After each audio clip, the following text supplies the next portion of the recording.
How can you claim that the money has been terminated? U.S. officials announced at a midweek press conference that the State Department renewed a contract with a subsidiary of the company formerly known as Blackwater, now called Z.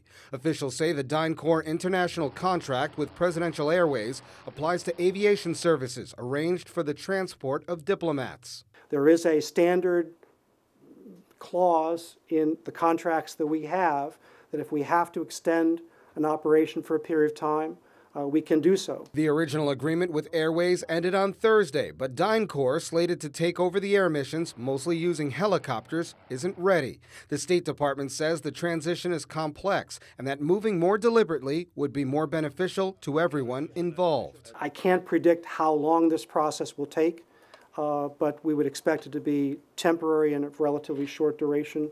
The slower action is partly inspired by an incident that exposed the ugly side of security contracting during a time of war. Blackwater USA was banned from working in Iraq in 2007 after U.S. military contractors left 17 civilians dead in Baghdad. 6 men were indicted, 1 pleaded guilty.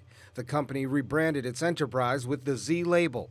A Z spokesman says the company is no longer in the security business, but specializes in law enforcement and hostage rescue training. Blackwater will continue to fly until DynCorp is ready. However, security contracting is still big business. The Congressional Budget Office estimates that America spent between $6 billion and $10 billion on the services of these firms from 2003 to 2007. Blackwater has been the most prominent, prompting federal investigations into its activities. Blackwater has reportedly received an approximate $1 billion in contracts during the Bush administration. The extended contract with Presidential Airways is valued at $189 million. For Press TV, Colin Campbell, the U.S. State Department.